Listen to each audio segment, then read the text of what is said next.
దేవుని పరిశుద్ధ నామానికి కృతజ్ఞత స్తుతులు స్తోత్రాలు చెల్లిస్తుంటున్నాను. సాయంకాల సమయంలో దేవుడిచ్చిన ఈ ధన్యతను బట్టి ఆయన నామానికి మహిమ ఘనత ప్రభావాలు చెల్లిస్తుంటున్నాను. మరి దినమంతా ఆయన కాచి కాపాడి మన రాకపోకలయందు దేవుడు ఆయన కృపలో భద్రపరిచి మరి ఇక్కడ మనల్ని సమకూర్చిన విధానాన్ని బట్టి ఆయన నామానికి కృతజ్ఞత స్తుతులు స్తోత్రాలు చెల్లిస్తూ మరి కూడి వచ్చిన మీకు హృదయపూర్వక వందనాలు చెల్లిస్తుంటున్నాను. సాయంకాల సమయంలో దేవుడిచ్చిన ఈ ధన్యతను బట్టి ప్రార్థన ద్వారా ఈ స్కైప్ ఆరాధనను మనము ప్రారంభించుకుందాము. ప్రార్థన చేద్దాం. పరిశుద్ధులకు తండ్రి, కృపామయుడ, జీవం గల దేవ యేసు ప్రభ, నిన్న నేడు నిరంతరం ఏకరీతికున్న గొప్ప తండ్రి, మహాపరిశుద్ధులైన దేవానికి స్తుతులు స్తోత్రమైన నా దేవ నా ప్రభ, ఈ గడిచిన కాలవంతనైనా మమ్మల్ని అందరినీ సురక్షితంగా కాపాడినైనా మీ కృపలో భద్రపరుచుకున్నారు. మమ్మల్ని అందరినీ సజీవ లెక్కలు నిలబెట్టినారు ప్రభా. దివారాత్రి మమ్మల్ని కాచి కాపాడినారు. మీకు నూతన దినం మాకు అనుగ్రహించినారు. మీకు కనికలను బట్టి మీకు ఎంతో వందనాలు ప్రభావ. మమ్మల్ని ఎంతగానో ప్రేమించి ఆదరించిన గొప్ప దేవ మీకే స్తుతులు స్తోత్రాలు అర్పించుకుంటున్నాం. మరోసారి ప్రభా మీ పాద సన్నిధికి మేము వచ్చినమైనా మాతో మాట్లాడండి ప్రభా. మా హృదయాలను మా జీవితాలను సరిచేయండి. మీకు పరిశుద్ధతను నడిపించండి. మా ఆత్మలను మా ప్రాణము మా శరీరంలోనైనా నిందారహితులుగా పరిశుద్ధపరచండి. మీకు సంపూర్ణతలో మీకు పరిశుద్ధతలు మేము పాలు పొంది ప్రభావ మీ వల్ల మేము జీవించే బిడ్డలుగా మేము తయారు చేయండి. మీకు స్వరూపంలో మేము కలిగి మేము జీవించేలాగా సహాయపడండి. గొప్ప దేవానికి ఎంతో వర్ణాలు ఇస్తాయా. భయంకరమైన దినాల్లో మేము ఉంటుండేగా ప్రభావ అయినా మా పిలుపు మా ఏర్పాటు మేము నిత్య నిష్ఠకు బహు జాగ్రత్త పడి జీవించాలా. అయినా ప్రతి దశల మీద భయం భక్తి గలని జీవితం మేము కలిగి మేము జీవించాలా ప్రభావ. మరి విశేషంగా మీకు నీతి సత్యాన్ని మేము ధైర్యంగా ప్రకటించాలని సహాయపడండి. భయంకరమైన కాలంలోనైనా ఎక్కడ తీసిన ఆలోచడి ప్రభావ. నా తండ్రి ఎంత భయంకరమైన స్థితిలో మేము ఉంటుండగా ప్రభావ. ఓ నైనా ప్రతి దశలోనైనా మీ పావు వాళ్ళు వివేకం కలిగి పావురు వాళ్ళు నిష్కలంకులుగా పరిశుద్ధంగా మీకు జీవించాలా. మరి అనేకులను ప్రభావ మీ చెంతని నడిపించాలా ప్రభావ. అలాంటి కృపలు మమ్మల్ని అందరినీ నడిపించమని ప్రార్థిస్తాం. అయినా ఈ ఆరాధన అంతట్లో మీరే ఆధిపత్యం నడిపించండి. మీకు పరిశుధాత్మ నడిపింపు మాకు అనుగ్రహించిన పరిశుధాత్మ దేవ మమ్మల్ని అందరినీ బలపరిచి నూతన మమ్మల్ని అభిషేకించండి. మీ వాక్యం కొరకై మీ సన్నిధిలో మేము ఉంటుండగా మమ్మల్ని అందరినీ సిద్ధపరచండి. పరిశుద్ధపరిచి యథార్థ హృదయం కలిగి ప్రభావ నేను ఆరాధించి నేను స్థుతించాలన్నా మీకు స్వరం విని దాని ప్రకారం జీవించాలన్నా మీ కృప మాకు అందరికీ అనుగ్రహించమని ప్రార్థిస్తున్నాం. రానే బిడ్డ త్వరగా నడిపించండి. ప్రతి ఆటంకాలను కొట్టివేడి ప్రభావ మీకు ఆత్మకార్యం జరిగించమని ప్రార్థిస్తున్నాం. నా దేవానికి ఎంతో వర్ణాలు చెల్లిస్తున్నాం. అయినా గొప్ప దేవ విన్న ప్రతి వాక్యాన్ని మా హృదయాలు మేము భద్రపరచుకోవాలా. మీ వాక్యాన్ని మేము సంపూర్ణంగా మేము బలపడాలా ప్రభావ.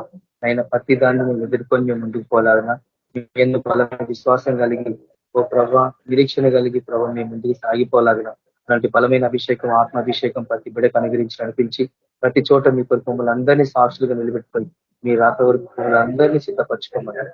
త్వరలో రాన్న యేసుక్రీస్తు పరిశుద్ధ నామమున ప్రార్థించున్నాం తండ్రి. ఆమేన్.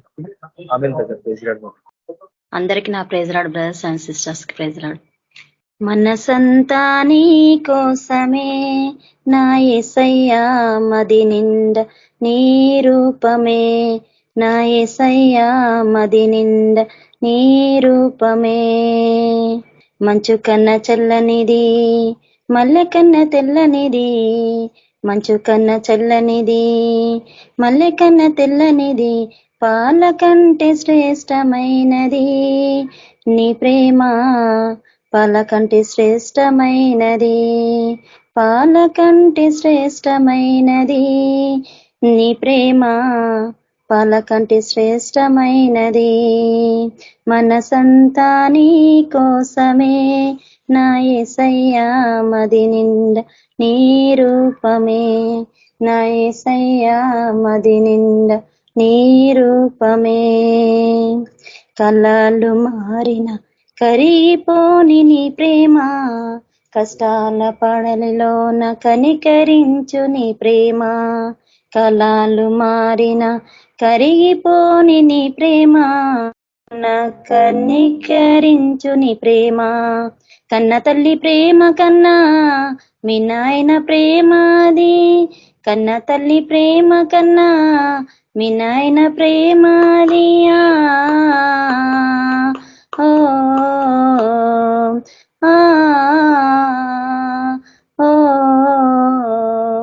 మనసంతా నీ కోసమే నా యేసయ్యా మది నిండా నీ రూపమే నా యేసయ్యా మది నిండా నీ రూపమే.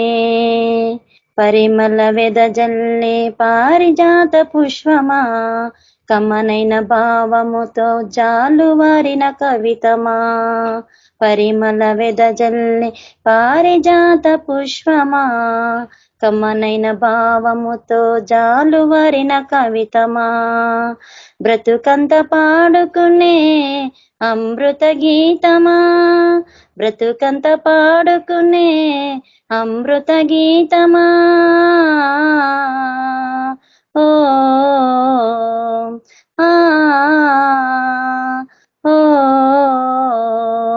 మనసంతా నీ కోసమే నా యేసయ్యా, మది నిండా నీ రూపమే నా యేసయ్యా, మది నిండా నీ రూపమే. జుంటి తేనె ధరల కన్నా మధురమైన నీ ప్రేమ నా జీవితానికి ఆనంద గీతమా, జుంటి తేనె ధరల కన్నా మధురమైన నీ ప్రేమ నా జీవితానికి ఆనంద గీతమా, కరుణామయుని ప్రేమ కల్లకాలం చాటనా, కరుణామయుని ప్రేమ కల్లకాలం చాటనా, ఆ ఓ ఆ ఓ మనసంతా నీ కోసమే నా యేసయ్యా, మది నిండా నీ రూపమే నా యేసయ్యా, మది నిండా నీ రూపమే. మంచు కన్న చల్లనిది మల్లె కన్న తెల్లనిది, మంచు కన్న చల్లనిది మల్లె కన్న తెల్లనిది, పాల కంటే శ్రేష్టమైనది నీ ప్రేమ, పాల కంటే శ్రేష్టమైనది, పాల కంటే శ్రేష్టమైనది నీ ప్రేమ, పాల కంటే శ్రేష్టమైనది. మనసంతా నీ కోసమే నా యేసయ్యా, మది నిండా నీ రూపమే నా యేసయ్యా, మది నిండా నీ రూపమే. Thank you brother. Praise lord brother. Thank you Glory sister. Praise Lord. God bless you. Madhuri sister, praise lord.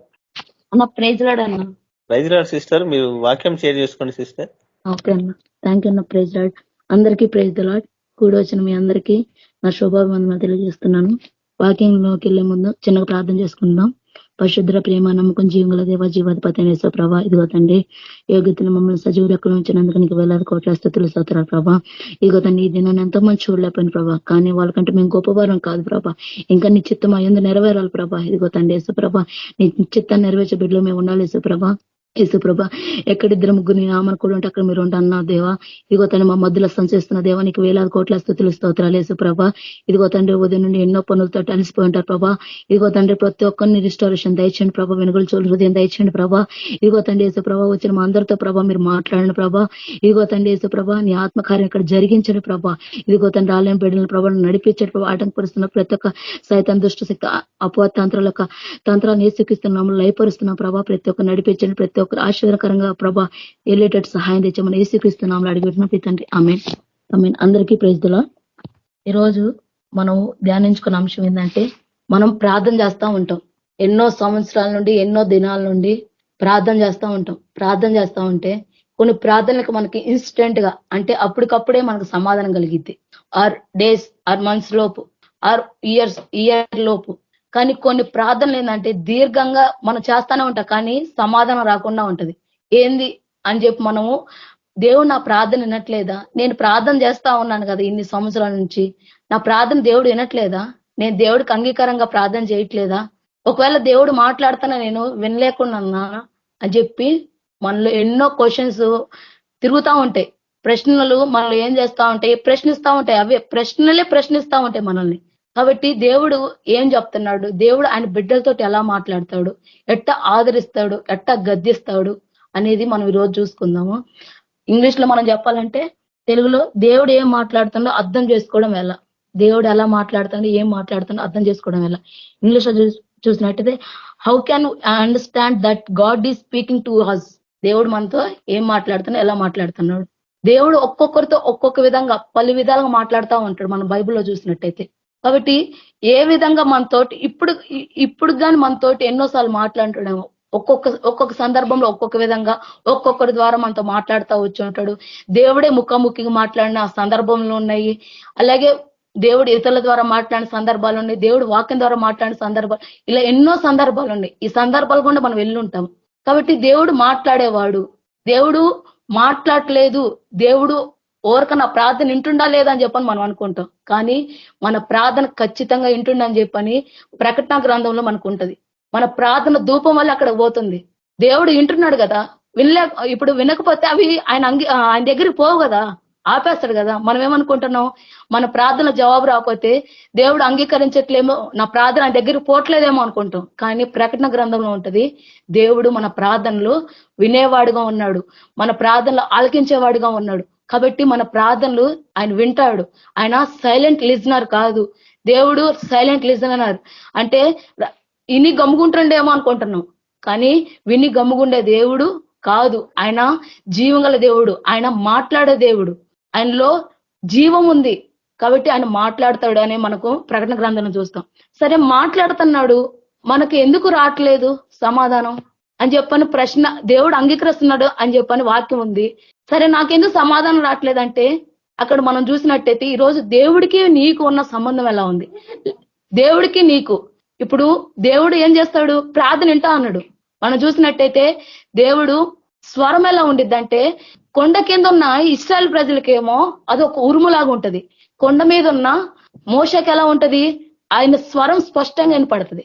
కాబట్టి నువ్వు ఈరోజు దేవుడికి దగ్గరగా ఉన్నావా దూరంగా ఉన్నావా? దేవుడికి దగ్గరగా ఉంటే నీ వాయిస్, ఆయన వాయిస్ నువ్వు వినగలుగుతావు, స్పష్టంగా వినపడుతుంది నీకు. ఆయన దూరంగా ఉంటే ఎట్ట ఉంటది, మాటలు విన్నా కానీ నీకు ఎట్ట ఉంటది అంటే, ఇప్పుడు వాళ్ళకి ఉరుములాగా ఎట్టగా ఉందో అట్టాగే గడగడగడ అన్నట్టు అదొక సౌండ్ వస్తున్నట్టే ఉంటది. అది ఒక వాయిస్ లాగా స్పష్టంగా ఉన్నట్టు మనకు కనిపించదు. కాబట్టి దేవుడు మాట్లాడుతున్నాడు. అలాగే కొన్నిసార్లు దేవుడు దగ్గర ఉన్నా కానీ, ఆయన మాట్లాడుతున్నా కానీ మనం వెళ్ళలేకపోతున్నాం. ఎందుకంటే మనం కొన్నిసార్లు కొన్ని సందర్భాలు ఎవరైనా ఎదురు వాళ్ళు ఏదైనా మాట్లాడుతున్నారు అనుకోండి, మనకి వినే ఆసక్తి లేదనుకోండి, ఏం చేస్తాం, బాడీ ప్రెజెంట్ గా ఉంటది, వింటున్నట్టు యాక్టింగ్ చేస్తాం. కానీ ఏం చేస్తాం, మైండ్ ఆబ్సెంట్ గా ఉంటది, మనం విన్నాం.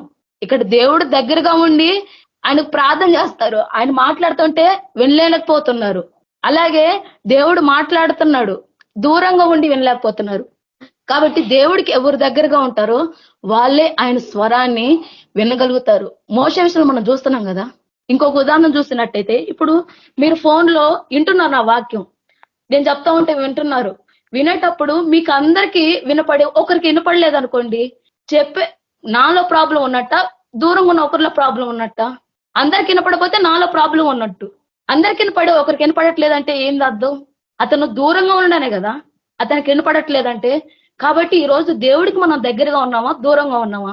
దగ్గరగా ఉంటే మనకి స్పష్టత సరిగ్గా ఉంటది, ఆయన స్వరం వినగలుగుతాం, మనకు జవాబు ఇస్తాడు. ఆయన జవాబు ఇచ్చే దేవుడు, ఆయన సమాధానకర్త. సమాధానం అంటే ఏంటి, ఆన్సరే కదా. ఆయన ఆన్సర్ ఖచ్చితంగా ఇస్తాడు. మనకి ఎప్పుడు క్వశ్చన్ మార్కులు మన జీవితంలో దేవుడు ఎప్పుడు ఉంచడు. కాబట్టి మాట్లాడే దేవుడు కాబట్టి ఆయన మాట్లాడుతున్నప్పుడు ఏ విధంగా ఎలా మాట్లాడుతున్నా మనం చూడొచ్చు. అలాగే నువ్వు దేవుడికి దగ్గరగా ఉంటే దేవుడు నీ మాట ఏంటి ఎలా ఉంటాడో మనం చూద్దాం ఒకసారి. కీర్తనల గ్రంథం 139:4, యెహోవా మాట నా నాలుకకు రాక మునిపే అది నీకు పూర్తిగా తెలిసి ఉన్నది. ఏమంటున్నాడు భక్తుడు, యెహోవా నా మాట నా నాలుకలోనే ఉంది, కానీ నీకేంది తెలిసిపోయిందంట. ఎలా తెలిసిపోతుంది? మన నాలుకలోనే ఉందంట, కానీ దేవుడికి తెలిసిందంట. అది ఆయనకి దేవుడికున్న సంబంధాన్ని బట్టి ఉంటది. ఇప్పుడు మనం సపోజ్ ఇప్పుడు ఇంట్లో మనమే చూస్తూ ఉంటాం, వాళ్ళు నెక్స్ట్ స్టెప్ ఏం తీసుకుంటారో మనం కట్టకని చెప్పగలుగుతాం. ఎందుకంటే వాళ్ళకి దగ్గరగా ఉంటాం, వాళ్ళని పరీక్షిస్తూ ఉంటాం, వాళ్ళతో మాట్లాడుతూ ఉంటాం, వాళ్ళు చూస్తూ ఉంటాం. కాబట్టి ఇతను ఈ సిచ్యువేషన్ వస్తే నెక్స్ట్ టైం ఎలాగా రియాక్ట్ అవుతాడు, నెక్స్ట్ టైం ఎలాగ ఉంటాడో అని మనం ఏం చేస్తాము, తెలిసిపోతుంది. ఏమంటారు, మనకు 6th సెన్స్ అని అంటాం మన లాంగ్వేజ్ లో అయితే. కానీ దేవుడికంట ఇక్కడ మన నాలుకలోనే, మన హృదయంలోనే మాట ఉన్నప్పుడే ఏం చేస్తుంది, ఆయన తెలుస్తుంది. ఆయనకి తెలవాలంటే, ఆయన తెలుసు అంటున్నాడు, ఆయన తెలవాలంటే మనం ఆయనకి దగ్గర సంబంధం కలిగి ఉన్నామా? ఇప్పుడు నేను దగ్గరగా ఉంటే నా కుటుంబంలో నాకు ఏం జరిగింది, నెక్స్ట్ వాళ్ళు ఏం చేస్తారో తెలుస్తుంది. అలాగే నువ్వు దేవుడు దగ్గరగా ఉంటే నెక్స్ట్ నువ్వు ఏం ప్రార్థన చేయబోతున్నావు, నీ హృదయంలో ఏముందో దేవుడు తెలుసుకుంటాడు. కాబట్టి ఆయన చేయగలుగుతాడు సహాయం. కాబట్టి దేవుడికి దగ్గరగా ఉన్నప్పుడు ఆయన మన నోట్ల మాట ఉండగానే ఏం చేస్తాడు, గ్రహించి సమాధానం ఇచ్చేవాడిగా ఉన్నాడు. కీర్తన 139లో చూసినట్టయితే. అంతేకాకుండా ఆయన ప్రతి ఒక్కదానికి సమాధానం చెప్పేవాడిగా ఉన్నాడు. అదే కీర్తనలో 65 చూస్తే, ప్రార్థన ఆలకించేవాడా సర్వ శరీరులు నీ యొద్దకు వచ్చేదరు. ఆయన ప్రార్థన ఆలకిస్తాడంట. ఆయన ప్రార్థన వినేవాడిగా ఉన్నాడు. ప్రార్థన నెట్టివేసి త్రోసివేసేవాడిగా లేడు. ఆయన ప్రార్థన ఆలకించేవాడా అంటున్నాడు. అంటే ఆయన ఆలకిస్తా ఉన్నాడు, ఆయన వింటా ఉన్నాడు. కాబట్టి ప్రతి ఒక్క దశలో దేవుడు ఒక్కొక్క విధంగా ఒక్కొక్క రీతిగా మాట్లాడుతా వస్తా ఉన్నాడు. అది దేవుడు ఎరిగిన వారితోనూ దేవుడిని ఎరగని వారితోనూ మాట్లాడుతా వస్తున్నాడు. కాబట్టి మన ఉదాహరణలు బైబిల్లో చూసినట్టయితే, దేవుడిని ఎరగని నెబుకద్నెజరు తోటి ఏమో కళల రూపంలో మాట్లాడతాడు, ఫరోతో మాట్లాడతాడు. అలాగే అతను బెల్తెషాజరు మనం చూస్తాం కదా, అతని చేతి వ్రాతతో దేవుడు మాట్లాడతాడు. చేతి వ్రాతతోటి ఆయనతోటి మాట్లాడతాడు, గోడ మీద రాస్తున్నట్టు. అలాగే మనం అట్టాగా పాత నిబంధనలు మాట్లాడు. కొత్త నిబంధనలోకి వస్తే ఒక్క కళే యేసు ప్రభు యొక్క జననం. యేసు ప్రభు ఎలా పుడతాడు, ఈ లోకంలోకి ఎలాగొస్తాడు అనే దానికి ఒక ఆమెకేమో దేవదూత వచ్చి మాట్లాడుతుంది. ఎవరు? మరియమ్మ గారికి. ఎట్టగా దేవుడు దేవదూతగా వచ్చి మాట్లాడుతున్నాడు. కానీ ఆమెతో సంబంధం, ఆమె భర్త అయిన యోసేపు తోటి ఎలా మాట్లాడతారు? కళల రూపంలో మాట్లాడతారు. ఒక్క కళ ఒకటే, కానీ 2 విధాలుగా మాట్లాడుతున్నాడు. ఈ రోజు మనతో కానీ పలు విధాలుగా మాట్లాడే విధంగా దేవుడు ఉన్నాడు. మాట్లాడినప్పుడు మనం గ్రహించగలుగుతున్నామా? కాబట్టి దేవుడు ఏ విధంగా ఎవరితో ఎలా మాట్లాడండి మనం చూద్దాం. దేవుడు ముఖాముఖిగా మాట్లాడతాడు. ముందుగా మనం బైబిల్లో చూసినట్టయితే సంఖ్యాకాండం 12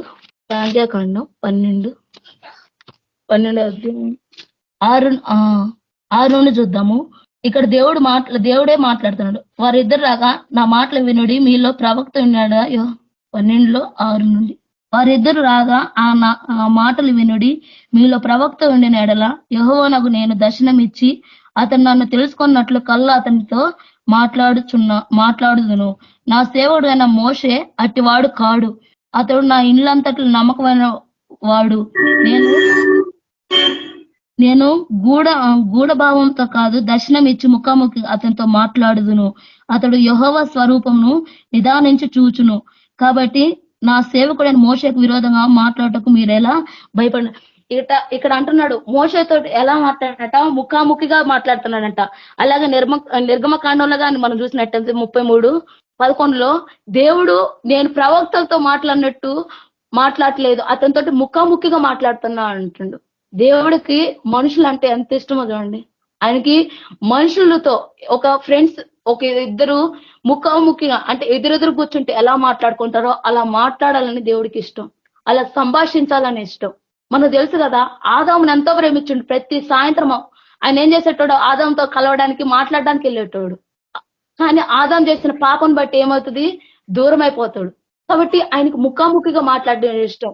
దేవుడు మోషతో అలా ముఖాముఖిగా మాట్లాడినంట. మళ్ళీ ఇంకొక చోట మనం చూస్తే ఆదికాండంలో కానీ చూస్తే అబ్రహాము నా స్నేహితుడు అంటాడు. కానీ అబ్రహాంతో మాట్లాడిన విధానం ఒకటి ఉంటది, కానీ ఇక్కడ మోషతో మాట్లాడిన విధానం ఉంటది. అక్కడ ముగ్గురులాగా వస్తారు, కానీ ఆయనకైతే ముఖాముఖిగా మాట్లాడాలి. ఇద్దరు ఫ్రెండ్స్ ఎలా ఉంటారో ముఖాముఖిగా మాట్లాడుకుంటే ఎంత సంభాషణగా ఉండాలో అట్టగా మనతోటి మాట్లాడుకుంటున్నాడు. ఆయన మన ప్రార్థనకి అలాగే జవాబిచ్చేవాడిగా ఉన్నాడు, ముఖాముఖిగా మాట్లాడి. అంతేకాకుండా ఆయన స్వరం ద్వారా మాట్లాడతాడు. మొదటిది ముఖాముఖిగా మాట్లాడతాడు, రెండోది స్వరం ద్వారా. అంటే ఆయన వాయిస్ వినిపిస్తాడు మనకి, ఆయన ప్రత్యక్షంగా మాట్లాడతాడు ఆయన స్వరం ద్వారా. కానీ ఈ రోజు మనం ఆ స్వరాన్ని గుర్తిస్తున్నామా? సమయాలను పిలుస్తాడు, కానీ సమయాలు గ్రహించలేకపోతాడు. దేవుడు స్వరం అని గ్రహించలేకపోతాడు. ఏలి దగ్గరికి వెళ్తాడు, లాస్ట్ కి ఏలి చెప్తాడు, నువ్వు దేవుడు మాట్లాడుతాడు, ఆయన చిత్తగించు ప్రభు అని మాట్లాడినామన్నప్పుడు ఆయన స్వరము అప్పుడు గుర్తిస్తాడు దేవుడు స్వరం అని. అలా దేవుడు స్వరాన్ని గ్రహించగలుగుతున్నాం ఈ రోజు. దేవుడు పలు విధాలు మాట్లాడు. ఫస్ట్ మోషేతో ముఖాముఖి మాట్లాడిండు, ఇక్కడ సమయాలతోటి స్వరం ద్వారా మాట్లాడుతున్నాడు. అంతేకాకుండా కొత్త నిబంధనలోకి వస్తే మనం పౌలుతోటిగా మాట్లాడినట్టుండి దమస్కు మార్గంలో పౌలుతోటిగా మాట్లాడతారు కదా. ఒక చోట ఏముంటది, అతని పక్కనున్న వాళ్ళకి వినపడలేదంటది, కానీ ఇంకొక చోట ఏముంటది, అతని పక్కనున్న వాళ్ళకి కానీ వినపడింది స్వరం, కానీ చూడలేదని చెప్పని ఉంటది. ఆయన బిడ్డలతోటి మాట్లాడతాడు. ఆయన స్వరం ఆయనే వచ్చి మాట్లాడతాడు. ఆయన స్వరం ద్వారా ఆయన మాటను మనం వినగలుగుతున్నామా? గ్రహించగలుగుతున్నామా?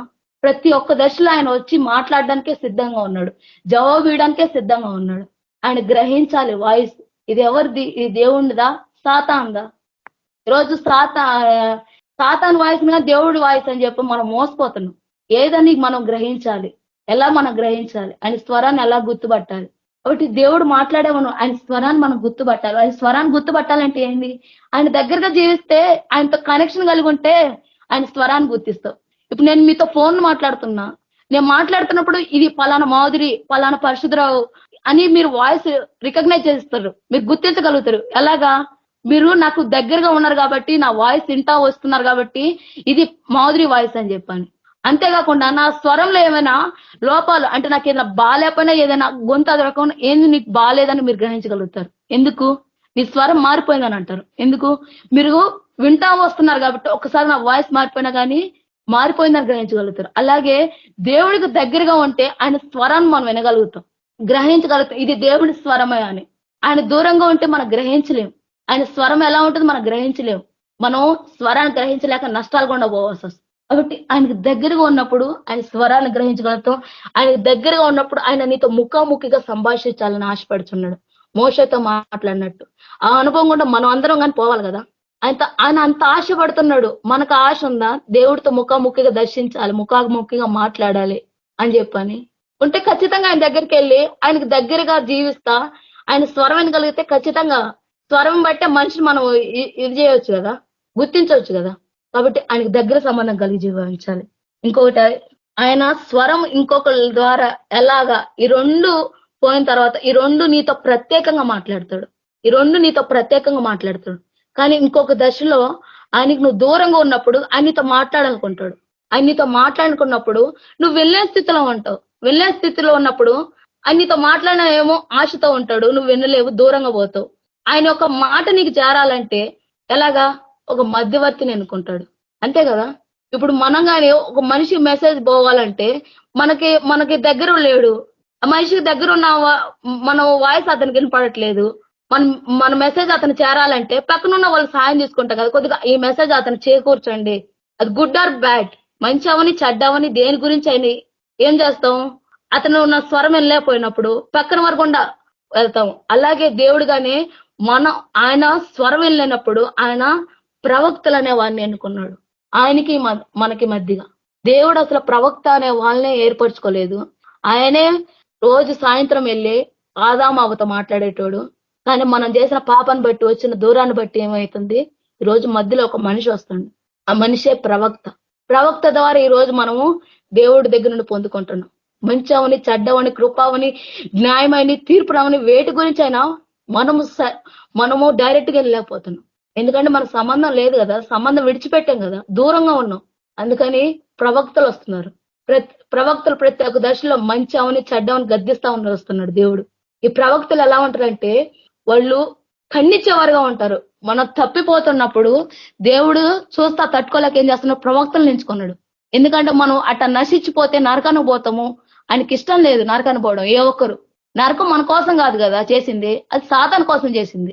మనం సాతాను దాంట్లో పోతామంటే ఆయనకి మంచిగా ఉంటుందా? ఇప్పుడు మన బిడ్డలు వద్దమ్మా ఇది మంచి చెడు అంటాం, చెడులో పోతామంటే ఏం చేస్తాం?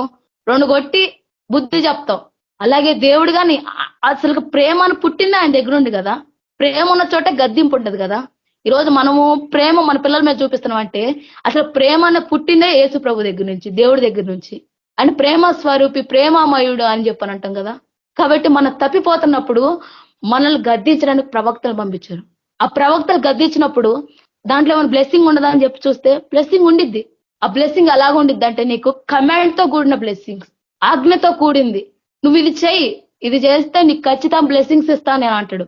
దేవుడు మనల్ని శిక్షిస్తాడే అనుకుంటాం కానీ శిక్షణలో పాటు నువ్వు ఇది నా మాట వింటే నీకు ఈ బ్లెస్సింగ్ ఉండిద్దమ్మా, ఈ బ్లెస్సింగ్ ఉండిద్ది అయ్యా అని చెప్తున్నాడు. ప్రవక్తలు కానీ వచ్చింది అందుకే కదా. జనాలు తప్పిపోతున్నారు, దేవుడికి దూరం అయిపోయినరు. ఆది కాండంలో చూస్తే హానోకు దాకా చెడిపోయి ఉన్నారు. హానోకు సువార్త చెప్పిండని, తీర్పు గురించి చెప్పిండని యూదా పత్రికలో ఉంటుంది. ఆయన ఒక ప్రవక్త కనిపిస్తున్నాడు. ప్రవక్త అప్పటికి లేడు కానీ ఆయన ఒక ప్రవక్తగా కనిపిస్తున్నాడు. అక్కడ తీర్పు గురించి అప్పటి నుంచే ఆరంభం అయిపోయింది. మళ్ళీ నోహో అప్పుడు కానీ నేను నాశనం చేస్తాను మీరు మారండి అని చెప్పని నోహో ద్వారా పంపించిండు. దేవుడు మాటలు చెప్పేవాడే కదా ప్రవక్త. వాళ్ళు కానీ ప్రవక్త పాత్ర పోషించారు. అక్కడ ఆరంభమైన పాపాన్ని నోవా టైంలో తుడిచేసిండు దేవుడు. వినలేదు వాళ్ళకి అవకాశం ఇచ్చిండు. విని వాళ్ళ జీవితాన్ని దేవుడు అభిదిప్పుకున్నావా, నినివే పట్టణస్థులు రక్షింపబడ్డారు. కాబట్టి ప్రవక్తల ద్వారా కానీ దేవుడు మాట్లాడతాడు. ప్రతి ఒక్క దశలో దేవుడు మనకు తీర్పు గురించి, ఆయన న్యాయం గురించి, ఆయన ప్రేమ గురించి మాట్లాడేవాడు. మనం తప్పిపోతున్నప్పుడు మనల్ని తిరిగి దారికి తీసుకురావడానికి ప్రవక్తలను వాడుకుంటుండు. ఆయన ప్రతి ఒక్క దశలో ఆయన ప్రేమను చూపిస్తున్నాడు. ఆయన మనకు సమాధానం ఇస్తా అన్నాడు. దాన్ని మనం ఏం చేస్తున్నాం, గ్రహించలేకపోతున్నాం.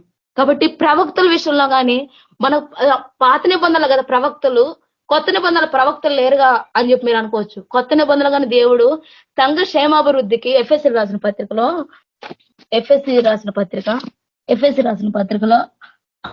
4వ అధ్యాయం 13వ వచనంలో సంఘ క్షేమాభివృద్ధి చెందుటకు ఆయన ఎవరిని ఎంచుకుంటారు, అపోస్తులను, ప్రవక్తలను, సువార్థికులను, కాపరులను, ఉపదేశకులను నియమించుకున్నాడు.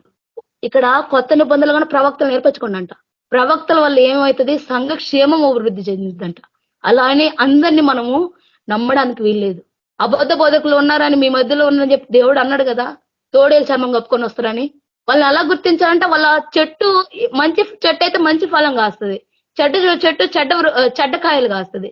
వాళ్ళ ఫ్రూట్ ని బట్టి మనము వాళ్ళని ఇది మంచి చెట్టు, ఇది చెడ్డ చెట్టు అని మనం గ్రహించగలుగుతాం. వాళ్ళు చెప్పేది ఇది దేవుడి నుండి కలిగిందా, ప్రతి ఒక్క ప్రవచనం దేవుడి నుండి కలిగిందని పేతురు రాసిన పత్రికలో ఉండింది. కొంతమంది మన లైఫ్ స్టైల్ చూసి మనం చూసి చెప్పేస్తా ఉంటారు, నీ లైఫ్ పెట్టగైతే నీ లైఫ్ పెట్టగవుతుంది అని. మనుషులను బట్టి, మనుషుల జీవన విధానం బట్టి అది దేవుని కలిగిందా, వాళ్ళ ఆలోచన తలంపులా, మనం అది గ్రహించాలి. తెస్సలోనికీయులకు రాసిన పత్రికలో పౌలు రాస్తా ఉంటాడు ఏమని, ప్రవచించుటను నిర్లక్ష్యం చేయకుడి, సమస్తమును పరీక్షించి మేలైన దాన్ని చేపట్టుడి.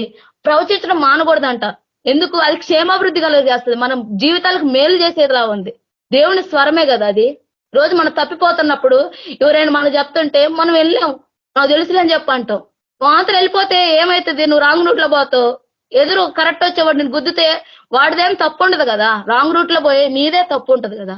కాబట్టి దేవుడు మాట్లాడుతూ ఉంటాడు. నువ్వు వినలేనప్పుడు ఆయన భక్తుల ద్వారా మాట్లాడతాడు. ఈ రోజు దేవుడు నాతో మాట్లాడండి, ఈ దేవుడి నుండి కలిగిందా కాదా అని ఆయన సన్నిధిలో కూర్చొని అడిగితే ఆయన చెప్తాడు, ప్రభు ఈ రోజు నేను విన్నా నీ ప్రవచనం, ఇది నీ నుండి కలిగిందా కాదా అని చెప్పంటే దేవుడు వాక్యం ద్వారా మాట్లాడతాడు. ప్రార్థన ద్వారా నీలో ఉన్న పరిశుద్ధాత్మ దేవుడు సహాయం చేస్తాడు నీకు. పరిశుద్ధాత్మ దేవుడు అన్నిటి గురించి, న్యాయం గురించి, తీర్పు గురించి ఒప్పింపజేస్తాడు. ఆయన చెప్పిన విషయాలు మనం చెప్తా అంటాడు కదా. కాబట్టి పరిశుద్ధాత్మ దేవుడు ఎక్కడా అవసరం లేదు, మనలోనే ఉంటున్నాడు కదా. అక్కడ ఇక్కడ ఎతకాల్సిన అవసరం లేదు, మనలోనే ఉండి మనం చెప్తా ఉంటాడు. ఈ దేవుడి కలిగింది, స్వీకరించిన జీవితాన్ని మార్చుకో, నీ ప్రార్థన జవాబు ఇదని. కాబట్టి ప్రవచించడం నిర్లక్ష్యం చేయకండి, కానీ మేలైందని చేపట్టండి. అది దాంట్లో మంచిదాన్ని మీరు చూసుకోండి. మంచిదంటే మంచిది కాదు, దేవుడి నుండి ఏది కలిగిద్దో దాన్ని మీరు తీసుకోండి అని చెప్పని అంటున్నాడు. ఈరోజు దేవుడు మన ప్రార్థన కానీ మన బ్లెస్సింగ్ ఇవ్వాలి, మన బ్లెస్సింగ్ అనుకుంటాం. కానీ మనలో దేవుడికి ఇష్టం లేని కార్యాలు ఉన్నప్పుడు మన బ్లెస్సింగ్ ఎలా వస్తుంది? దేవుడికి ఇష్టానుసారంగా మనం మారినప్పుడే కదా మన బ్లెస్సింగ్ వచ్చేది. మనం ప్రార్థన చేస్తాము, ఆయన స్వరం వెళ్ళలేకపోతున్నాం, ఆయన దగ్గర వెళ్ళలేకపోతున్నాం, ఎవరైనా చెప్తే తీసుకోలేకపోతున్నాం, మన బ్లెస్సింగ్ ఎలా వస్తుంది? సరే నువ్వు ఆయన దూరంగా ఉన్నావు, ఆయన స్వరం వెళ్ళలేకపోతున్నావు, ఎవరైనా వచ్చి చెప్తే తీసుకుంటున్నావా? తీసుకోవట్లా. స్వరం వినాలి. ఈ దేవుడిని కలిగిందా కదా ప్రభా, నాకు ఇలా చెప్తున్నారు, ఇది నీ దగ్గర నుండి కలిగిందా, అయితే నేను రిసీవ్ చేసుకుంటున్నా, నేను నా జీవితాన్ని మార్చుకుంటా, నేను నీకు ఇష్టానుసారంగా ఉంటాను అన్నప్పుడు ఖచ్చితంగా నీ జీవితంలో కార్యం జరుగుతుంది. అననీయతో అంటాడు కదా, నువ్వు వెళ్ళి పౌలుతోటి చెప్పు, అతను నా గురించి అంత శ్రమలు పడాలో, ఆయన సేవ గురించి చెప్తాడు. కానీ ఆయన బ్లెస్సింగ్ ఏందో పరలోకం. ఆయన ఎన్నో కష్టాలు పడ్డాడు, కానీ బ్లెస్సింగ్ ఉందా లేదా? కాబట్టి ప్రవచనం గాని ప్రవక్తల ద్వారా కానీ దేవుడు మనతోటి మాట్లాడుతూ ఉంటాడు మన జీవితాన్ని సరి చేయడానికి. ప్రవక్తలు అనేవాళ్ళు ఎప్పుడు నెగిటివ్గా మాట్లాడరు కదా, పాజిటివ్ గా మాట్లాడతారా? సంఘ క్షేమం అంటే క్షేమం కోరే వాళ్ళు చెడ్డ మాటలు మాట్లాడతారా, మంచి మాటలు మాట్లాడతారా? మంచి మాటలే మాట్లాడతారు. మంచిని తీసుకుంటే మన జీవితంలో ఆటోమేటిక్ అంత పాజిటివ్ వైబ్ వస్తుంది. కాబట్టి ప్రవక్తల ద్వారా మనం వినే ప్రవచనాలు కానీ జాగ్రత్తగా వినాలి. మేలైందని చేపట్టమంటున్నాడు, గుర్తించమంటున్నాడు. గుర్తించడం వల్ల వాళ్ళ జీవిత విధానం బట్టి, వాళ్ళ ఫలాన్ని బట్టి, అంతేకాకుండా వాక్యం ద్వారా కానీ దేవుడు మనతో మాట్లాడేవాడుగా ఉన్నాడు. 2 తిమోతి రాసిన 2 తిమోతి 3వ అధ్యాయము 16-17. దైవజనుడు సన్నద్ధుడే ప్రతి సత్కార్యమునకు పూర్ణముగా సిద్ధపడి ఉండినట్లు దైవావేశం వలన కలిగిన ప్రతి లేఖమును ఉపదేశించుటకును, ఖండించుటకును, తప్పుదిద్దుటకును, నీతి అందు శిక్ష చేయుటకును ప్రయోజనకరమై ఉన్నది. ఈ వాక్యాలన్నీ ఎలా ఉన్నాయి? దైవావేశంతో కలిగినవి. వీటిని రాసింది మనుషులేమో కానీ వెనకాలం రాపించింది ఎవరు? పరిశుద్ధాత్మ దేవుడు. పరిశుద్ధాత్మ దేవుడు రాపించిండు. అంటే మనము యోహాను పత్ర యోహాను సువార్తలు చూస్తే ఆది అందు వాక్యం దేవుడు ఎందు వాక్యమే దేవుడై ఉండేనని. ఈ వాక్యం ఎవరు? దేవుడు. వాక్యం ద్వారా నీ జీవితాన్ని మాట్లాడతాడు. ఈ ప్రార్థన కొన్నిసార్లు వాక్యం ద్వారా మాట్లాడతాడు. మనకి కొన్నిసార్లు ఎటు నుండి సమాధానం వస్తుంది, మనం ప్రార్థన చేస్తున్నాము, మనం ప్రభు నువ్వు ఆదరిస్తాను, నువ్వు జాబ్ ఇస్తా అన్నావు కదా అని చెప్పన్నప్పుడు దేవుడు విభిన్న రీతిలుగా వాక్యం ద్వారా మాట్లాడతాడు. కొన్నిసార్లు మన ఇంట్లో ఉన్న ఫ్రేమ్ ఉంటది కదా, వాక్యాల ఫ్రేమ్లు, ఆ వాటి ద్వారా మాట్లాడతాడు. కొన్నిసార్లు మనకి ఈ సమస్య అట్ట దేవా ప్రభా వాక్యం ద్వారా మాట్లాడు, నువ్వు టీవీ అని చెప్తే టీవీలో కానీ నీతో మాట్లాడతాడు. నువ్వు వినగల కానీ ఏదో ఒక రీతిగా దేవుడు మాట్లాడుతూనే ఉంటాడు నీకు ఊరటనివ్వడానికి. అది నువ్వు గ్రహించగలుగుతున్నావా? పక్కన వారి ద్వారా మాట్లాడుతూ ఉంటాడు. ఆయన సేవకుల ద్వారా మాట్లాడుతూ ఉంటాడు. ప్రతి ఒక్కరి ద్వారా వాక్యంలో ఏముంది? జీవం ఉంది. అన్ని పుస్తకాలు వేరు, ఈ పుస్తకం వేరు. ఎందుకు? అన్ని పుస్తకాలు చదివితే మనకు ఒక చరిత్ర లాగా ఉంటది, కానీ ఇది చదివితే బైబిల్ చదివితే ఎలా ఉంటది? మనకు ఆదరణగా ఉంటది. విశ్వాసం వినటం వలన వచ్చిన అది దేని గురించి వింటే? క్రీస్తుని గురించి. క్రీస్తు అంటే ఎవరు? బైబిల్లో ఉన్నాడు, వాక్య రూపంలో ఉన్నాడు. ఇక దేవుడు డైరెక్ట్ గా మాట్లాడుతున్నాడు. ఆయన ప్రతి ఒక్క దశలో మాట్లాడేవాడిగా ఉన్నాడు. మన పాటలు పడతాను, నీ వాక్యమే నన్ను బతికిస్తుంది, నా త్రోవలో వెలిగిస్తుందని చెప్పాను. దేవుడు మాట్లాడుతున్నాడు వాక్యాల ద్వారా. ప్రతి ఒక్క సేవకుడి ద్వారా నువ్వు ఒక సెరమోనీ వింటే, ఒక మెసేజ్ వింటే, దాంట్లో ఆయన ఒక అరగంట స్పీచ్ లో నీకు ఒక్క మాటని దేవుడితో మాట్లాడింది హృదయం తగ్గట్టు. దేవా నాతో మాట్లాడి, ఈ పాస్టర్ ద్వారా, ఈ మనిషి ద్వారా నాతో మాట్లాడు అంటే అని మాట్లాడడానికి సిద్ధంగా ఉన్నాడు. ఒక్క మాట నీకు హృదయానికి ఆనుకునే విధంగా దేవుడు మాట్లాడతాడు. కాబట్టి ఆయన మాట్లాడతాడు. ఆయన అన్ని విధాల వాక్యం ద్వారా, కాపల ద్వారా మాట్లాడతాడు. ఆయన దైవజనుల ద్వారా. ఎందుకంటే ఈ వాక్యము దైవావేశం వల్ల కలిగింది, దేవుని వల్ల కలిగింది. కాబట్టి వాక్యాన్ని ధ్యానించాలి. వాక్యం ధ్యానిస్తున్నప్పుడు దేవుడు మనతో మాట్లాడు. దేవుడు మన దగ్గరగా ఉన్నట్టు మన హృదయం నుండి మనకి దేవుడు ఏం చేస్తాడు? మనలో ఆ వాక్యం చదువుతున్నప్పుడు నీళ్ళు తప్పులు చూపిస్తా ఉంటాడు, ఒప్పింపజేస్తుంటాడు, నీకు ఆదరణ ఇస్తాడు, నీకు అన్నిటిని దుడిచేవాడుగా ఉన్నాడు. ఒక తండ్రిగా, ఒక తల్లిగా, అన్ని విధాలుగా ఉన్నాడు. కానీ ఈ రోజు మనము ఏం చేస్తున్నాం? దేవుడి ఒక వాక్యాన్ని ధ్యానించలేకపోతున్నాం. ధ్యానించేవాడు ధన్యుడని కీర్తన 1వ అధ్యాయంలో ఉంది కదా, ధర్మశాస్త్రం దీవారాత్రులు ధ్యానించేవాడు ధన్యుడని. వాడు ధన్యుడు ఎందుకు అవుతాడు? వాక్యం ధ్యానిస్తున్నాడు. వాక్యం ధ్యానిస్తుంటే తనలో ఉన్న పాపాలు ఒప్పుకుంటున్నాడు, నూతనంగా జీవిస్తున్నాడు, ఆశీర్వాదం పొందుకుంటున్నాడు. దేవుడు స్వరం విన్నప్పుడు ఆశీర్వాదం కదా వచ్చేది. కాబట్టి వాక్యంగాని మనం ధ్యానించాలి. వాక్యం ద్వారా కానీ దేవుడు మాట్లాడేవాడిగా ఉన్నాడు. అంతేకాకుండా దర్శనాల ద్వారా, విజన్స్. బైబిల్లో మనం చూసినట్టయితే పాత నిబంధనలో విజన్ చూపించండు, కొత్త నిబంధనలో విజన్ చూపించండు. ఆయన బిడ్డలకి ఆయన చేయబోయేది ఏది చూపించకుండా ఆయన చేయడు. ఆమోస్ గ్రంథంలో ఉంటది. ఆయన బిడ్డలకి అన్ని చూపిస్తాడు. నువ్వు పశ్చాత్తపడితే నీకు క్షమిస్తాడు, నీ జీవితాన్ని గడతాడు. నువ్వు అదే విధంగా ఉంటే వదిలేస్తాడు ఆయన, కానీ ఏం చేయలేడు కదా. కాబట్టి విజన్స్, దేవుడు దర్శనాల ద్వారా మాట్లాడతాడు. ఈ దర్శనాలు ఎవరు ఏం చెప్పినా నమ్మడానికి మనం వీల్లేదు. ఎందుకంటే మనం దర్శనం చూస్తే, మనము ప్రకటన గ్రంథం, దానియేలు గ్రంథం చూస్తే అవి రెండు అక్కడ మ్యాటర్ ఇక్కడ మ్యాటర్ సరిపోల్చుకుంటూ ఉంటాం. మనం ప్రకటన గ్రంథం ప్రతి ఆదివారం ధ్యానించుకుంటున్నాం కదా, దాంట్లో నుండి దీంట్లోకి, దీంట్లో నుండి దాంట్లోకి.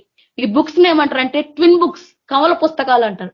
ఈ రెండు మర్మాలతో కూడుకుని, ఈ రెండు ఆథర్స్ ఎవరైతే ఉన్నారో, దానియేలు అండ్ జాన్, అపోస్తుల్ జాన్ ఉన్నారో, వాళ్ళ జీవితాలు చూస్తే ఎంత త్యాగపూరితం కూరుకుని. దానియేలు సుందరుడంట, మంచి అందరు రూపవంతుడంట. అంతేకాకుండా సకల విద్యలో యందు నైపుణ్యం గలవాడు. తన జీవితాన్ని త్యాగం చేసుకున్నాడు. తనలో అతను మనము ఫస్ట్ అధ్యాయం చూస్తే అతను నపుంసకుల అధిపతికి దగ్గరికి వెళ్ళిండు. ఇప్పుడు మనం జాబ్ చేస్తున్నాము, కొన్ని డిపార్ట్మెంట్స్ ఉంటాయి. ఒక డిపార్ట్మెంట్ కిందకి మనం పోతున్నాం అంటే ఏంది? ఆ డిపార్ట్మెంట్ మనిషికి సంబంధించిన వాళ్ళమే కదా మనము. ఇతను నపుంసల అధిపతి కిందకు పోతుండ అంటే ఇతను నపుంసకం చేయబడ్డాడు. అంటే ఇతను కాపురం చేయలేడు, ఇతని నుండి పిల్లలు రారు, సంతానం రారు. ఆ రోజు ఆయన అంత త్యాగం చేసుకోండి. కాబట్టి దానియేలు గ్రంథం మర్మాలతో కూడుకుంది. ఫ్యూచర్ గాని చూపిస్తుంది కదా ఎలాగుంటది, ఏంది ఆ రాజ్యాల గురించి అని. ఆయన త్యాగం చేసుకోండి కాబట్టి దేవుడు చూపించుండు. త్యాగం ఏం చేస్తుంది? దేవుడికి ఇంకా దగ్గరగా చేస్తుంది. వాళ్ళిద్దరికి అంత రెవల్యూషన్ దేవుడు ఇచ్చిండంటే వాళ్ళు ఎంత త్యాగం చేసుకుంటే దేవుడు ఇచ్చిండు. అపోస్తులు జాన్, అపోస్తులైన యోహాను సేవ చేస్తూ ఉన్నామని తీసుకొని పద్మస్ దీపంలో వేసిండు. దేవుడు అనుమతి లేకుండా పద్మస్ దీపంలో ఎవరైనా వేస్తారా? ప్రతి ఒక్కదానికి దేవుడు అనుమతి ఉండిద్ది. ద్వీపం అంటే 4 sides వాటర్ ఉంటది కదా, చిమ్మ చీకటి ఉంటది. ఒక్కడే ఉన్నాడు. అనుకోని ఉంటాడా ఏంది ప్రభు ఇట్లా తీసుకొచ్చావని? కానీ దేవుడు మాట్లాడంటే ఎప్పుడు జనాల్లో ఉన్నప్పుడు మాట్లాడే దేవుడు కాదు, ఒంటరిగా ఉన్నప్పుడు మనతో బహు విస్తారంగా మాట్లాడే దేవుడు. తీసుకోబోయింది దర్శన రూపుగా. ప్రకటన గ్రంథం జరగబోయేదంతా చూపించండు. ఆయన రాకడ ముందు ఎలా ఉంటుంది, రాకడ తర్వాత ఎలా ఉంటుందని. ఆయన కానీ ఎంత శ్రమలు గుండా పోయిన ఆయన జీవితాన్ని నాకు త్యాగం చేసుకోండి కదా. ఈ రోజు దర్శనాలు, ప్రతి ఒక్కరు దర్శనాలు, నాకు దర్శనాలు కలిగిందని అంటే ఎలా నమ్మాలి? మనం వాక్యం చూసి నమ్మాలి. వాక్యం సరంగా ఉంటే రిసీవ్ చేసుకోవాలి. వాళ్ళంతా త్యాగం చేసుకుంటేనే వాళ్ళకి అంత దర్శనాలు కలిగింది. మనం చూసినట్టయితే ప్రవక్తలు ప్రతి ఒక్కరు వాళ్ళ జీవితాలు చూస్తే త్యాగం చేసుకున్నట్టు ఉంటుంది. నాకు మొన్న రీసెంట్ గా హెజ్కేల్ గ్రంథం చదువుతున్నా. ప్రజల భారం అతని మీద, ప్రజల పాపం అతని మీద మోయబడింది. 390 రోజులు ఒక పక్కే పనుకోమన్నాడు. హెజ్కేల్ 4వ అధ్యాయం చూస్తే ఒక పక్కే పనుకోమంటాడు. మనం ఒక నైట్ ఒక పక్కన పనుకుంటే మెడల నొప్పులు ఈ బట్టేసి అవి బట్టేసి అంటాం. కానీ ఆ ప్రవక్తలు చూడండి ఎంత శ్రమ కొట్టబోయిండ్రు. అంతేకాకుండా మలంతో, మనుషుల మలంతో రొట్టె చేసుకొని తినమంటాడు. నా వల్ల కాదు ప్రభా అని చెప్పని దేవుడిని ఎక్స్క్లూజ్ అడిగితే దేవుడు మళ్ళీ ఏమంటాడు, గోమలంతో చేసుకో అంటాడు. అంటే ఆవు పేడ ఉంటది కదా, దాంట్లో చేసుకోమన్నాడు. వాళ్ళ పడ్డ శ్రమలు ఈ రోజు మనం ఏం పడుతున్నాం? వాళ్ళు పడ్డ కష్టంలో వాళ్ళకి అంత దర్శనాలు అంత ఎలా వచ్చినాయి అంటే వాళ్ళ జీవితాన్ని దేవుడు సమర్పించుకున్నారు, అంకితం చేసుకున్నారు. కాబట్టి వాళ్ళకి గొప్ప దర్శనాలు కలిగినాయి. ఈ రోజు మనం చదువుతున్నామంటే, ఈ రోజు గారు ప్రవక్తల పేర్లు మనం గుర్తిస్తున్నామంటే వాళ్ళు ఆ రోజు త్యాగం చేసుకుంటేనే కదా మనం చదువుతుంది. ఆ ప్రవక్త శరీరక లోకంలో ఉండకపోవచ్చు, కానీ ఆత్మీయంగా ఆ రోజు వాళ్ళకి రాసిందే కదా మనకంగా చదువుతుంది, మనకు అవలంబిస్తుంది కదా. కొత్తగా ఏమి ఉండదు కదా, భూమి కింద కొత్తగా ఏమి ఉండదు, జరిగిపోయినే జరుగుతూ ఉంటాయి అని చెప్పని ప్రసంగిలో ఉంటది. కాబట్టి దర్శనాలు కానీ మనము ఆ దేవుడి నుండి కలిగిందా కాదా, ప్రతి ఒక్కటి దాన్ని తీసుకొని మనం నమ్మడానికి వీల్లేదు. త్యాగపూరితం లేకుండా దేవుడు ఆయన దర్శనాలు, ఆయన ఫ్యూచర్ నీకు ఎలా చూపిస్తాడు? చూపించలేడు కదా. కాబట్టి మనము ఆయనకు సమర్పించుకున్నప్పుడు, ఆయన దగ్గరగా ఉన్నప్పుడు ఆయన విజన్స్, ఆయన చేయబోయేది మొత్తం ఆయన బిడ్డలో చూపిస్తా అంటున్నాడు. నేను చేయబోయేది ప్రతి ఒక్కరికి చెప్తా అంటున్నా ఆమోస గ్రంథంలో. కాబట్టి ఆయన దర్శనాల రీతిగా మాట్లాడతాడు. అంతేకాకుండా కళల రూపము, కళల్లో కానీ మాట్లాడతాడు దేవుడు. ఈరోజు వచ్చిన కళం పట్టుకొని వాటిని వెంట పడతా మన జీవితంలో కొన్నిసార్లు నష్టపోతా ఉంటాం. వచ్చిన కళల్లో దేవుడి దగ్గర నుండి కలిగిందా కాదాన్ని మనం పరీక్షించాలి. ఆయన సన్నిధిలో మోకరించాలి. ప్రభు నాకేంది కళ వచ్చింది, ఈ కళ నీ నుండి కలిగిందా లేకుంటే సాతాను నుండి కలిగిందా, నాకు చెప్పు, నాతో మాట్లాడు అని మాట్లాడే దేవుడు అంటుంది కదా. నాకు నువ్వు మాట్లాడు అని చెప్పంటే నీ హృదయంలో ఒక స్వరం వినపడుతుంది. లేకుంటే వాక్యం ద్వారా మాట్లాడు, లేకుంటే పక్కన వారి గుండా మాట్లాడతాడు, సేవకుల ద్వారా పలు విధాలు మాట్లాడుతుంటే ఇప్పుడు మనం చూస్తా వస్తున్నాం కదా.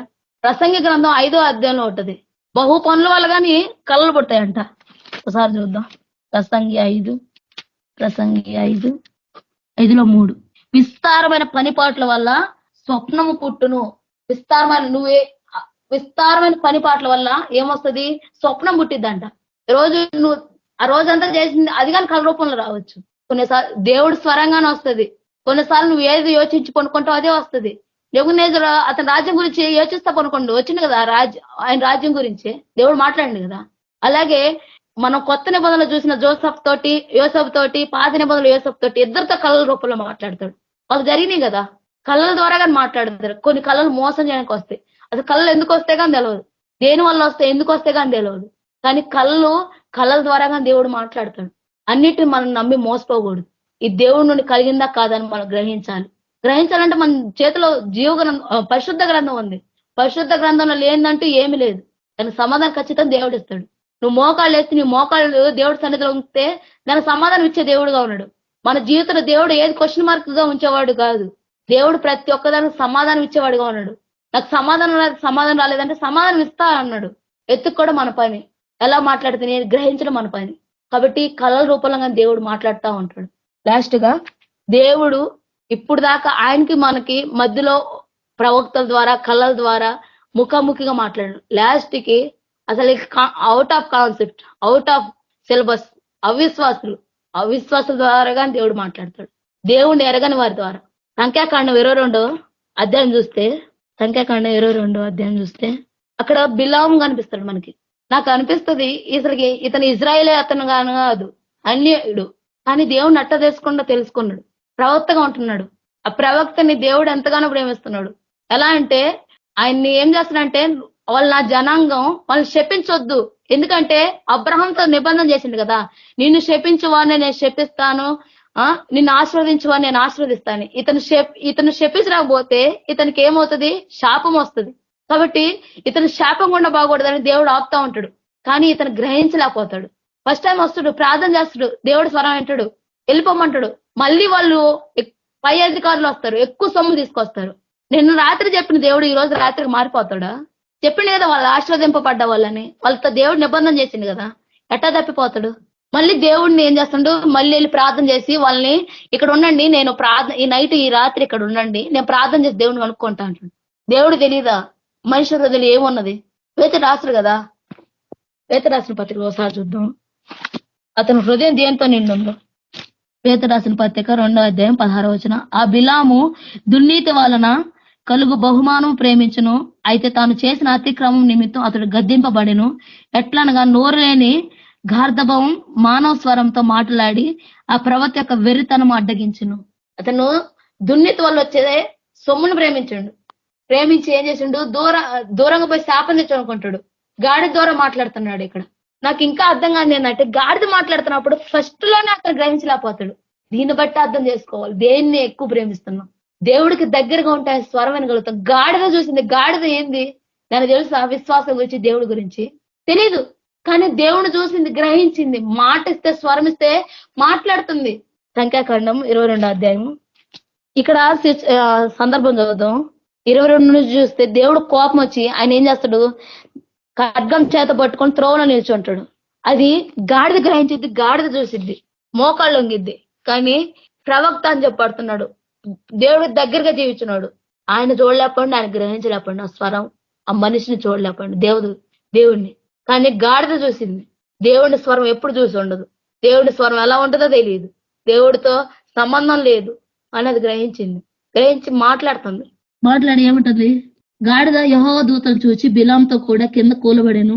కనుక బిలాము కోపం నుండి తన చేతి కర్రతో గాడిదను కొట్టెను. అప్పుడు యెహోవా ఆ గాడిదకు వాకునిచ్చెను కనుక అది, నీవు నన్ను ముమ్మారు కొట్టితివి, నేను నిన్నేమి చేసిదను బిలాంతో అనగా, బిలాము నీవు నా మీద తిరగబడితివి, నా చేత ఖడ్గం ఉన్న ఎడల నిన్ను చంపివేతనని గాడితో అనెను.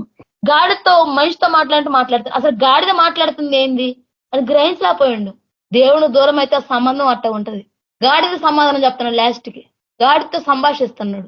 కింద చూసినట్టయితే, బిలాము నీవు నా మీద తిరగబడితివి, నా చేత ఖడ్గం ఉన్న ఎడల నిన్ను చంపివేదనని గాడితాను.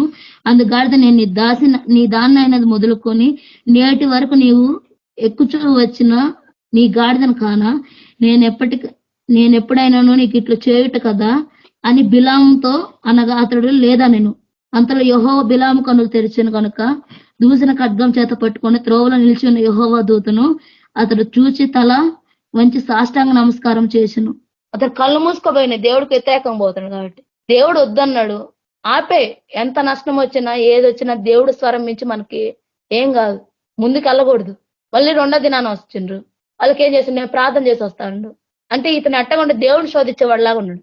దేవుడిని శోధించి ఏమంటాడు, వాళ్ళకి ఏం చెప్తాను, నేను దేవుడిని అడిగేసి వస్తాను, ఈ నైట్ ఏడే ఉండండి అని అంటాడు. దేవుడి స్వరాన్ని ఆయన మనసు గ్రహించలేకపోయాడు. చివరికి గాడిద ద్వారా బుద్ధి చెప్పిండు. గాడిద అంటే అవిశ్వాసి, పక్కన వాళ్ళ ద్వారా కానీ దేవుడు మనతో మాట్లాడతాడు, మన కనువిప్పిగల చేయడానికి. దేవుడు సమస్తంలో ప్రతి ఒక్కదాన్ని వాడుకుంటాడు మనతో మాట్లాడడానికి. మనం ఆయన స్వరం వింటున్నామా లేదనేదే మనకి. ఆయన స్వరం వింటే, ఆయన బిడ్డలు నా గొర్రెలు నా స్వరం వింటరా అంటుండు. ఆయన స్వరం వింటలేదంటే ఆయన బిడ్డలుగా ఉన్నాం, ఆయన గొర్రెలుగా ఉంటున్నాం. మనం ప్రశ్నలు వేసుకోవాలి కదా. ఈరోజు వింటున్న మీరైనా నేనైనా ప్రతి ఒక్కరు ప్రశ్న వేసుకోవాలి. ప్రశ్నలో నుండి సమాధానం వస్తుంది. సమాధానం ఊరికనే రాదు కదా, ప్రశ్న ఉంటేనే సమాధానం వస్తుంది. సమాధానం ఏం రాసుకుంటావు క్వశ్చన్ లేకుండా. కాబట్టి దేవుడు మాట్లాడేవాడిగా ఉన్నాడు. ఆయన నీ ప్రార్థన ఆలకించేవాడిగా ఉన్నాడు. దేవుడు నాతో మాట్లాడట్లేదు అని మనం అనుకోవడానికి వీల్లేదు. ప్రతి ఒక్క సందర్భంలో ఏదో ఒక విధంగా నీతో మాట్లాడాలని, నీకు దగ్గరగా ఉండాలని దేవుడు ఆశపడుతున్నాడు.